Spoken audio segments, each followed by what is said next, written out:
Hello, my gorgeous darlings. It's me again. I did warn you there'd be an overload from me this week.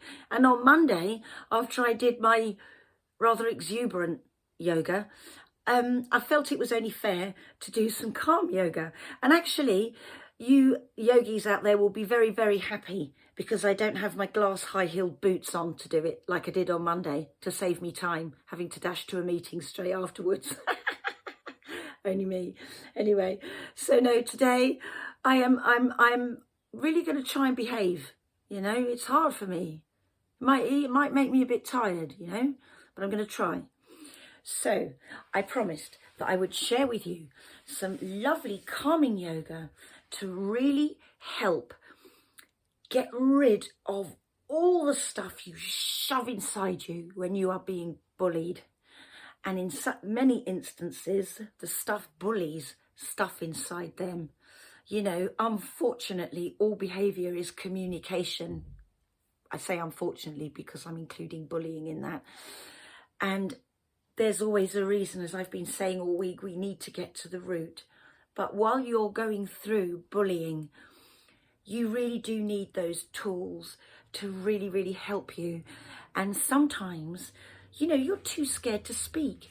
You know, you're always told not to snitch. You're frightened of the comeback. All I would say to that is, as I've said in my other 2 videos this week, please, please keep talking.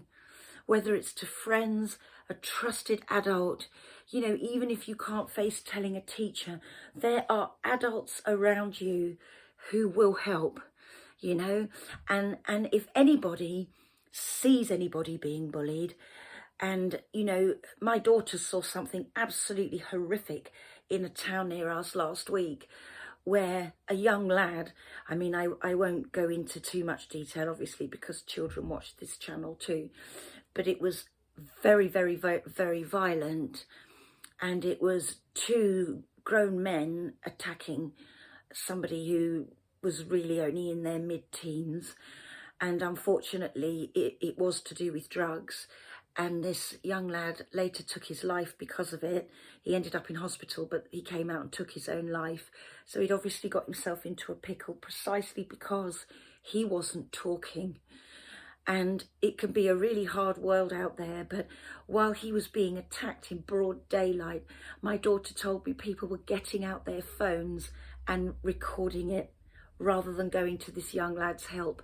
There were only 3, and they were young teenagers themselves who didn't have a clue who he was, who ran to his help.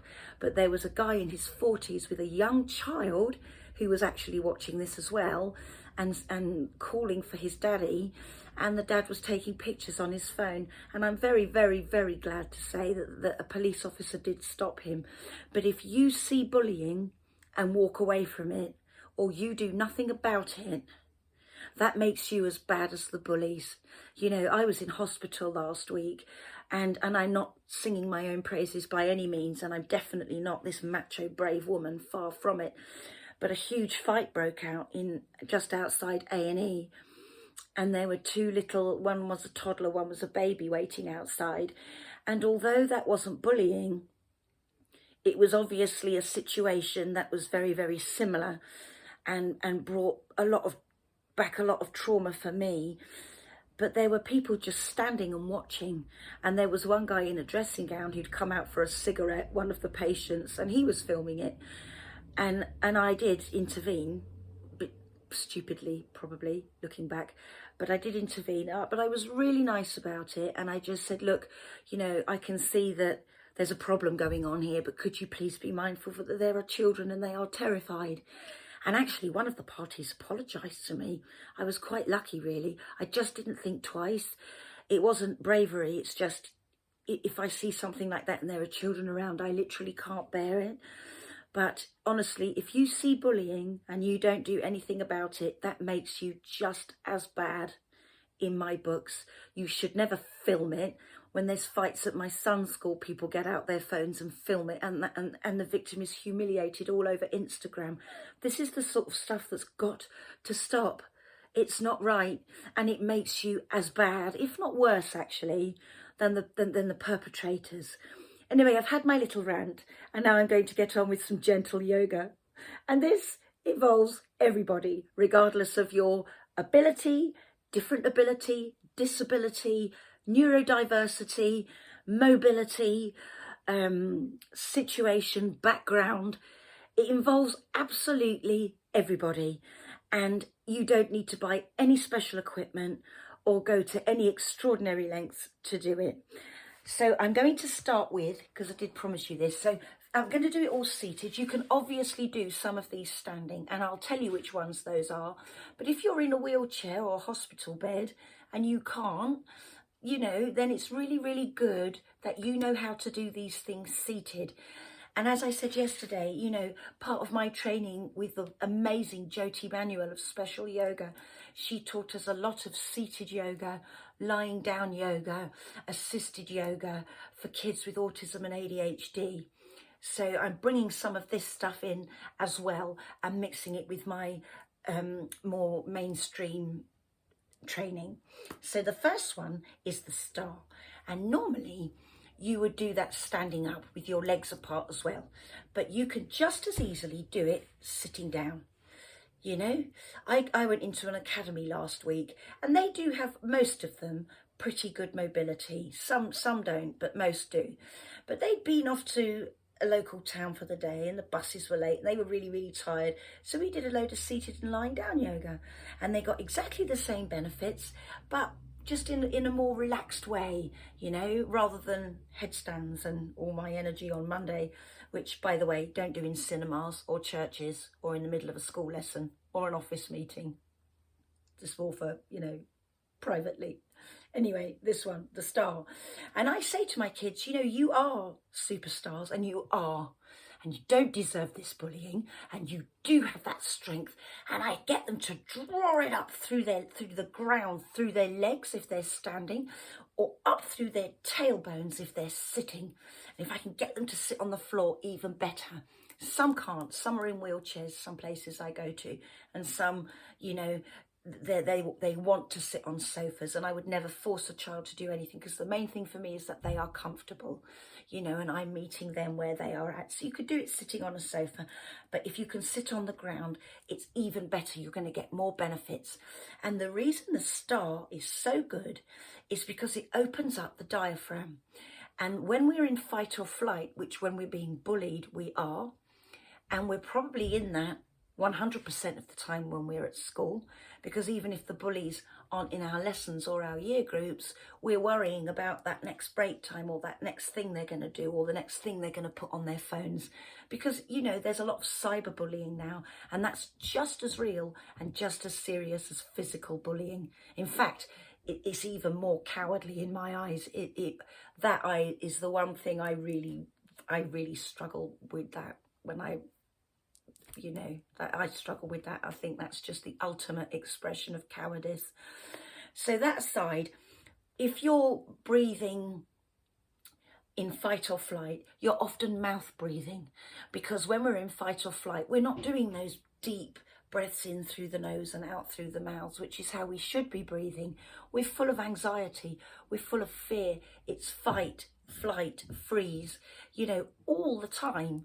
And if you're, you know, bullied for a prolonged period of time, or you have a different ability, a disability, a neurodiversity, because you're born with higher levels of cortisol, the enemy of the body, the stress hormone anyway, you know, if you're dealing with these extra issues as well as trying to survive, particularly a mainstream school, you are going to be in fight or flight most of the time. You know, and when you dip to a 4 or a 5 on that spectrum of fight or flight, you'll probably think you're relaxed, but you're not. You're still like a cat on a hot tin roof. So you'll either be mouth breathing or reverse breathing, which I've talked about before on my videos. So you're opening the diaphragm and getting you to breathe in through your nose and for your tummies to come out. You're expanding your lungs, you're calming, lowering heart rate, blood pressure, you're bringing that body back to what is known as the parasympathetic state. So it's a really good one to do at home. I mean, if you're in a bus queue and you suddenly went, it's not really going to help your situation.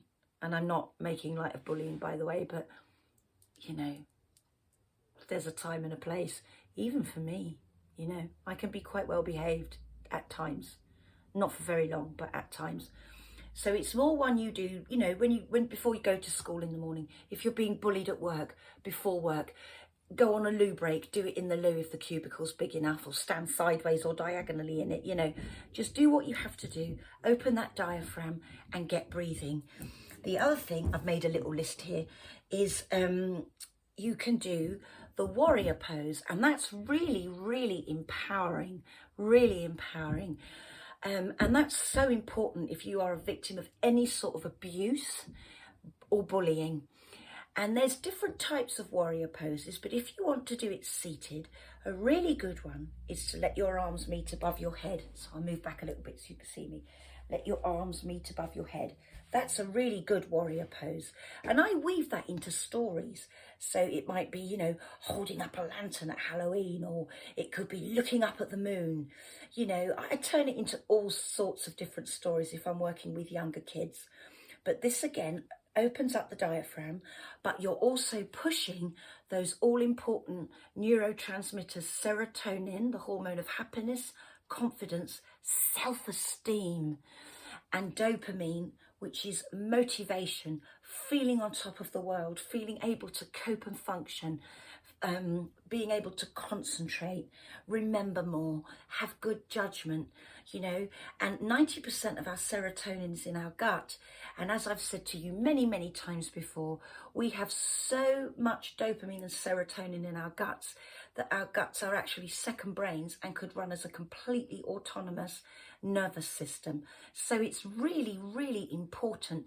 And when we're being bullied and we shove everything down, and I really know what I'm talking about here on so many levels, you are really blocking that flow of those all-important neurotransmitters.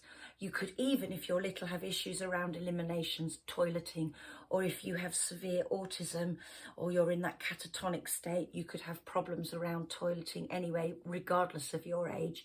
So this gets everything working, and all that stuff you've bottled up coming up, but in a way that you are in control of. Not me as a therapist, not a parent doing it with you, or a social worker if you're a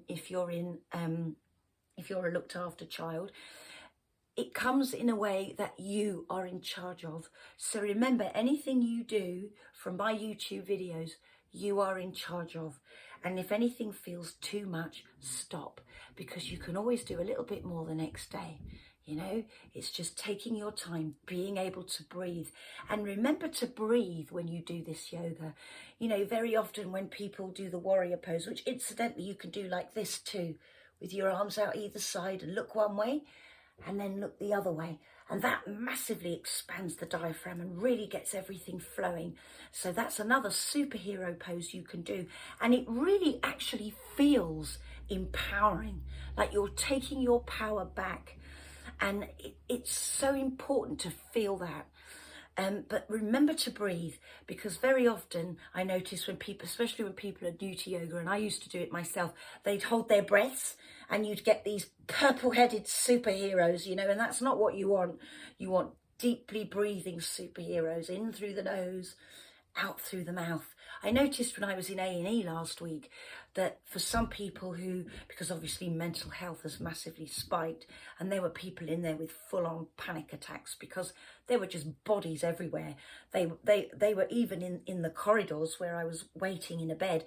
You know, that the corridors were packed with beds because a third of our NHS staff in England, the UK at the moment, a third of them are off with stress and stress-related illnesses. So if you're in the NHS, these are really good exercises for you to get you breathing again. You know, you're in that front line. You really, really are. And I saw that with the fights breaking out. And I mean, my God, I just couldn't believe what I was seeing when I was in there overnight last week.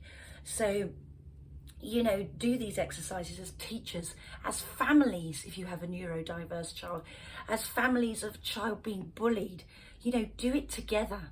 It's that bonding, it's that trust, it's that oxytocin, that love and nurture. Get it all flowing. You know, it's not fluff. This is neuroscience. These things really help.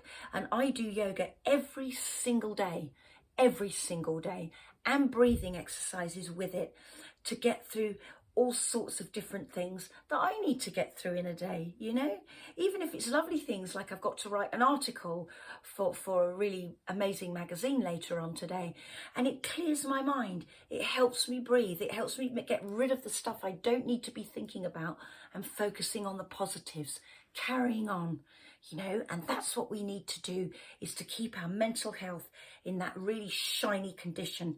Don't let anyone dull your shine. Glow. Just every day I say that to myself, Juliana, get up and glow, you know, just glow. And if you can make as many people around you glow as well, let's all glow together. You know, I'm not being funny, I'm not being fluffy. Words are powerful tools. It's used in emotional freedom technique, as we explored last week. So they're powerful tools, you know. Don't let anybody put out your glow. I'm going on a rant, I apologise. The other thing you can do is the flower. And you don't need to tell anyone it's called the flower, you know, because I sometimes find with little boys, if I say, right, but let's do the flower pose, they're thinking, you what? Have you gone mad? I'm going to leave Rainbow Kids if you carry on. I can just see it all ticking over. So it could be anything. It could be a helicopter. It could be a rocket. You know, it could just be we're just having fun. And you've put some of these ideas into a big umbrella, and they're doing a lucky dip from an umbrella, and you're all just doing the poses, you know. Get the kids to name the poses. I very often do that. I don't go by the book. There's a big surprise. I get the children and the young adults I work with to name the poses. I say, do it. What does it make you feel like? And we name the pose after a feeling. So you could really have fun with this. It's not a rigid thing. You know, I'm just sat on my fluffy rug in a chalet, and today I've got slippers on instead of high-heeled Italian boots. So, you know, you could do it anywhere. And, you know, you just, and have fun. Please have fun with it. Because, and getting the kids to name the poses empowers them. You know, what does this feel? Well, for me, I can instantly feel all that dopamine and serotonin coming up from my gut. I can feel my chest expanding. And to me, this makes me feel like an eagle, because my back's really straight. I'm supporting the back of my head, so it feels really supportive. It feels like it's giving me focus and perspective. So if I had to name this, I would call it the bird of prey or an eagle or something like that. So have fun with this. But what you do is, once you're like this and you're breathing, you take a deep breath in, and then as you breathe out, you bend forwards. And you just bend forwards as far as you can. Now, I'm okay because I can just about touch the floor today with my forehead, but it doesn't matter if you can't. If your back starts hurting or your legs feel like they're pulling, stop there. Because the idea with yoga, it's a bit like dough. You need to knead it. You need to knead it until it's ready to be stretched and flung over your head and tossed into a pizza, or made into a beautiful rising loaf of bread. So, you know, if it hurts, don't do it, because that's going to stop you breathing. It's going to fill you with stress, and that's not the idea of yoga. You just breathe. So you breathe in through your nose, breathe out through your mouth, and just go as far as you can and build up to it.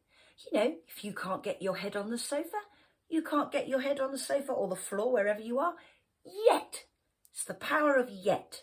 You will get there. It's like everything. It takes practice. So just do it as far as your mobility, and we've all got different levels of mobility, don't forget. Just do it as far as you can, even if it's just to there. You know, for those of you in wheelchairs, just to get your backs just moving and stretching. How beautiful is that? The blood and oxygen is flowing up the spine, you know, and you're not in that rigid position. So it's so helpful. Right, let's do another one. We can do, I'm going to show you a couple of breathing exercises actually, or I could show you the sandwich. Let me show you the sandwich. So the sandwich, so if you're on the floor, you just have your legs out straight in front of you. You can't see mine, but they're like this in my little fluffy slippers and fishnet tights and jeans, right? On the floor. I had to just give you that description. so that you can picture this, because it's important, because you can't see me, because I've got no one to film me, and I can't get the camera low enough because I'm only small. Right, so there we go. So I'm like that. My legs are dead straight. And then what you do is you lift your arms above your head and you just go as far as you can. And if you can touch your toes, absolutely brilliant. But you go as far as you can. And for some people, that's physically not possible. So you just go as far as you can, even if it's just gentle bends over like this. But what you're doing when you do that is you are massaging your gut, because your your chest is beginning to press down onto your thighs, onto your legs. You are massaging your whole gut like a big, delicious neurotransmitter dynamite soup. It's filling your bodies, darlings. And it will help. And just, go as far as you can and build up to it. And remember to breathe. So I hope that's been helpful today. Some gentle tips. On Monday, I did demonstrate the happy baby one, where you lie on your back and hold your knees. That's also really good. You can do that lying on the floor and sitting down. That doesn't have to be vigorous, So those are also good ones. The child's pose, where you just lie on the floor. You put your chest on your knees. I'll just show you again. I did show you on Monday. I'll show you again. You put your chest on your knees and your arms out behind you and your head on the floor, your forehead on the floor. And that's a really comforting one. You can even just put your hands around your head and do it that way. So there's lots of really accessible, really calming down yoga positions that you can do. And they will help with your sleep. They will help with your self-esteem. They will help with your abilities to cope and function. It will really help to clear your mind and help you survive. Thriving is the ultimate. But if you're going through horrific bullying, you need to survive. And these tools will help you on a deep, deep neuroscientific level. So try them out, see if they're for you. And I will come up with some more ideas later in the week. And this will really be for everybody. It will involve breathing, some lovely breathing techniques, breathing as a superpower. So I'll be doing that at some point this week. In the meantime, take care, all of you. I've been very gentle and restrained today. Did you notice? So I'm going to go and calmly write my article now, which incidentally is about bullying. And I shall speak to you, if not tomorrow, then the day after. But look after each other. And if you see bullying, tell someone. If you're too frightened to intervene, which I absolutely fully understand, it can be really, really frightening when you see, especially physical, horrible bullying. But don't film it on your phones. Please tell a trusted adult, tell someone. Don't turn a blind eye ever. Because another day that person could be you. So be there for each other, please. And look after each other. And I shall see you soon. Take care, everybody. Bye-bye.